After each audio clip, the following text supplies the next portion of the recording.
Et si un vieil objet oublié pouvait devenir un véritable trésor? Trouvé dans un vide-grenier il y a quelques années, l'ancienne malle de voyage m'a tout de suite inspiré une idée. La transformer en un coffre de pirate. Lui donner une nouvelle vie, cette opération ne s'avère pas si facile. Suivez-moi dans cette transformation unique. Dites-moi ce que vous en pensez et encouragez-moi.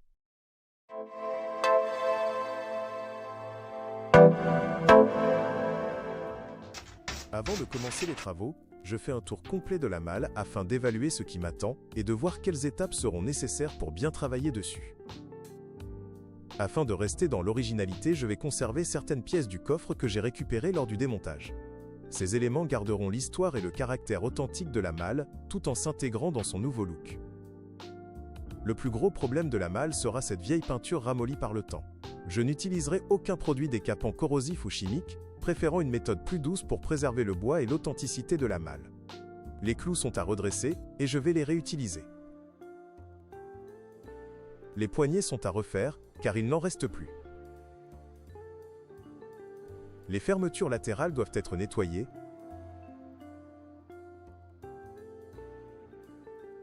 Et la fermeture centrale du coffre sera à réaliser entièrement.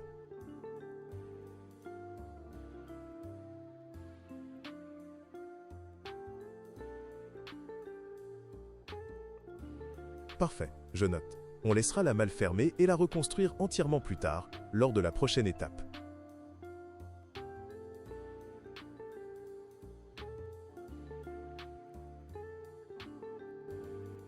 J'ai voulu lui donner un style authentique comme si elle avait traversé les océans et gardé les traces d'anciennes aventures. Ensuite, place à la transformation. Entre peinture, effets vieillis et petits détails décoratifs, la malle va peu à peu changer d'apparence pour devenir un objet unique. Avant de commencer, il a fallu la nettoyer, retirer les parties abîmées et préparer la surface. Chaque étape est importante pour repartir sur de bonnes bases. Le décapage du coffre, avec ses anciennes couches de peinture, n'a pas été une mince affaire à réaliser. Chaque étape demandait patience et précision pour ne pas abîmer le bois et préparer correctement la surface pour la transformation. Et maintenant, il n'y a plus qu'à passer à l'étape suivante, la plus amusante, le travail qui m'attend.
La transformation de la malle avance pas à pas. Le contraste entre le côté déjà décapé et celui encore brut relève et promet une belle renaissance. La suite s'annonce passionnante.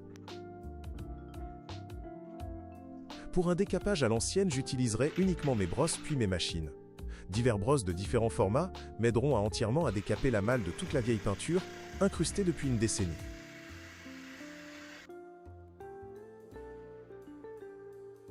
Pour les zones les plus encrassées, j'utilise une brosse plus douce, puis je termine avec une brosse plus agressive pour enlever le plus gros. Petit à petit, malgré le temps nécessaire, le coffre retrouve son aspect voulu.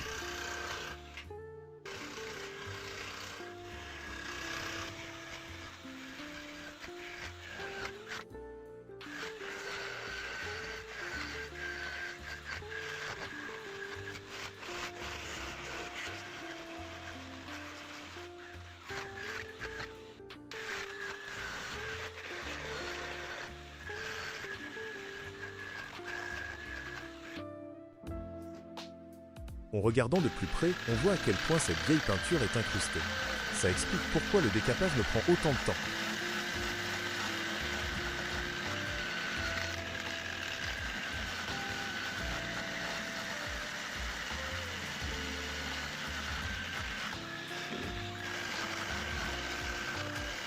Seule la ponceuse à bande intervient là où la vieille peinture ramollie a résisté sur les cerclages en bois. La ponceuse plate à papier va me servir à terminer là où la ponceuse à bande ne pourrait pas finir le travail.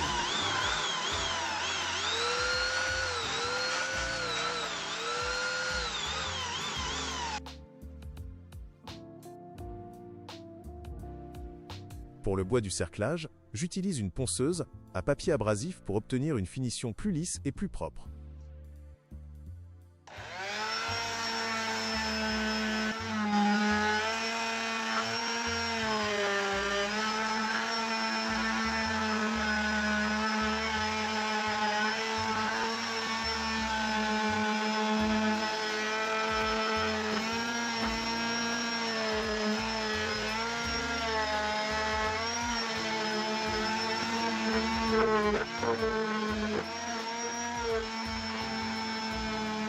Regardez la différence, le bois et les détails métalliques, décapés uniquement aux brosses, conservent leur caractère.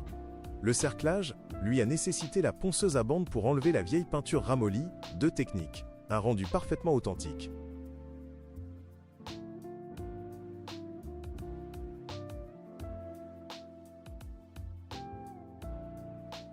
La malle a été entièrement décapée. Regardez cette différence. Le bois et le métal retrouvent toute leur authenticité. Chaque détail révèle l'histoire du coffre.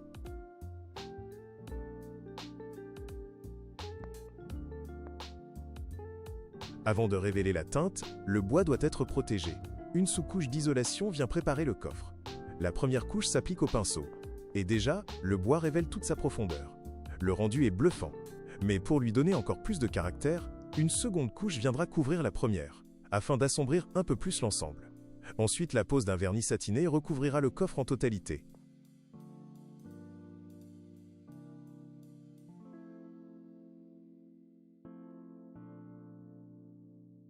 Les clous de fixation, comme je l'ai expliqué au début, vont être réutilisés pour refixer les fermetures à l'identique. L'état intérieur de la malle est plutôt dans un état médiocre, mais chaque imperfection raconte son histoire et me donne des idées pour la déco finale. Un papier très fin pourri par le temps recouvre le coffre et devra être entièrement retiré avant de commencer la transformation. L'intérieur du coffre est en bois et également dans un état où il aura besoin que je m'en occupe. Le coffre est prêt à être poncé. Pour compléter l'idée de décoration, je vais récupérer une image d'époque qui se trouve dans le coffre. Elle fera parfaitement l'affaire. Elle viendra apporter une touche authentique et rappelle le style d'origine de la malle. Pour ne pas l'abîmer, je travaillerai avec beaucoup de délicatesse afin d'éviter toute fausse manœuvre, au risque de complètement la dégrader.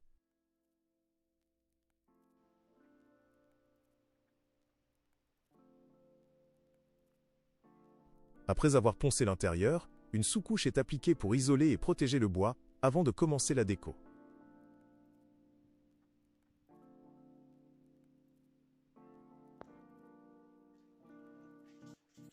Pour protéger le coffre de la poussière, pendant le ponçage du couvercle, je prépare un couvre-malle en carton. Ainsi, le reste de la malle restera propre et prêt pour la suite de la transformation.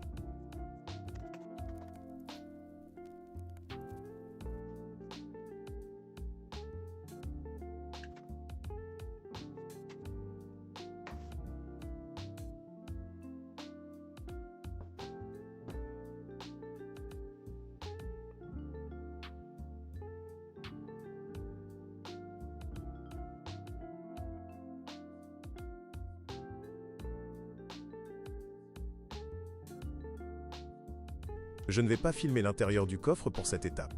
Il y a beaucoup trop de poussière, mais je vous montrerai le résultat par la suite.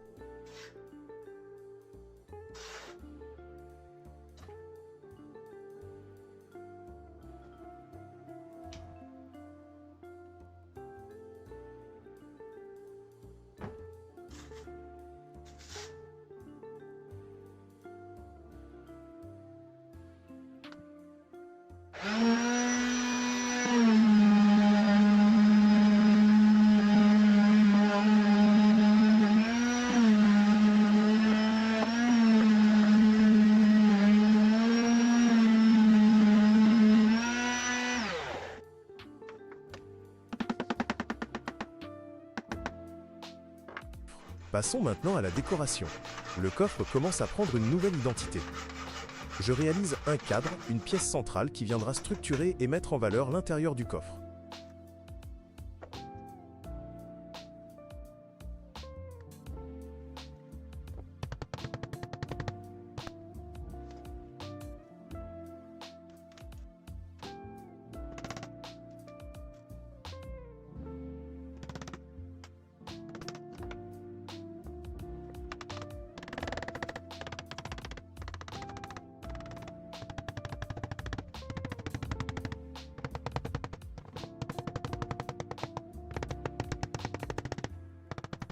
La déco posée et le cadre terminé, il est temps de passer à l'étape de la teinte, pour révéler la richesse et la chaleur du bois restauré. Les couches de peinture sont appliquées avec prudence, au risque de trop l'assombrir. La teinte finale doit rester lumineuse sans risque de tout recommencer. La déco qui habille le coffre sera délicatement peinte, en veillant à préserver l'effet ancien des images et leur authenticité.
Pour finaliser le coffre, j'ai installé une fermeture métallique trouvée dans une brocante, ce qui lui donne un aspect ancien et authentique.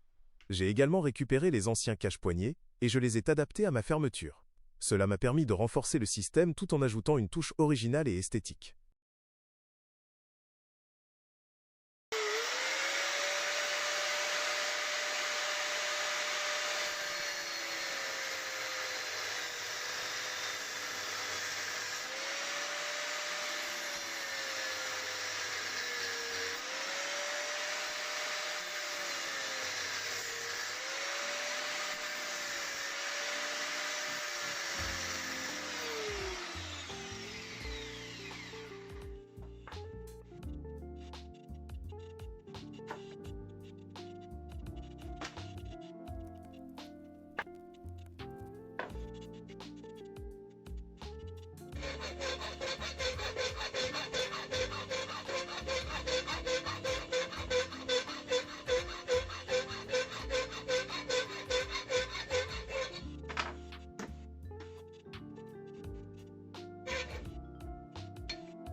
Pour mon coffre, j'ai modifié la fermeture trouvée dans une brocante. Je l'ai fixée avec précision à l'avant du coffre pour qu'elle fonctionne parfaitement. J'ai adapté le premier cache-poignet à cette fermeture et il ne me reste plus qu'à installer le second pour compléter le tout.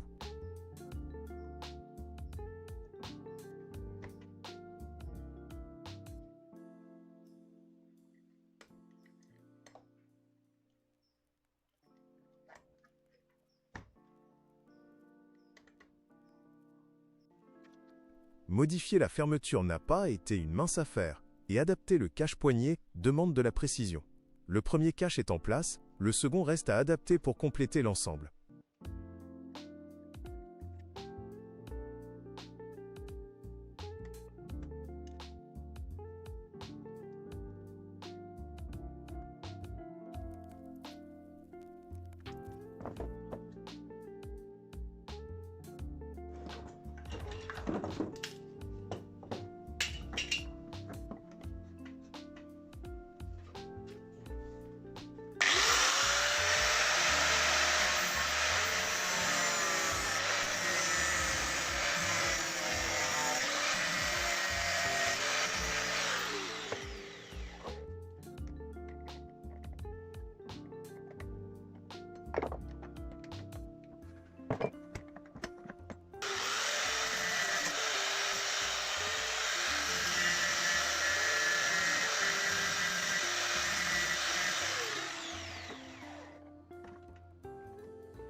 La pièce a été ajustée et maintenue par un point de soudure provisoire pour aligner l'ancien cache-poignet.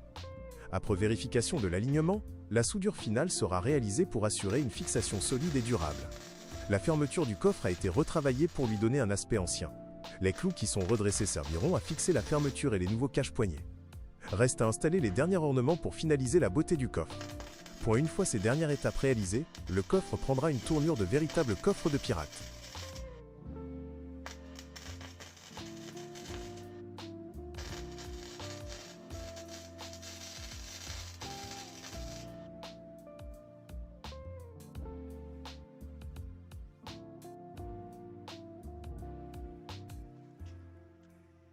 À l'issue de ces opérations, le coffre sera considéré comme pratiquement achevé.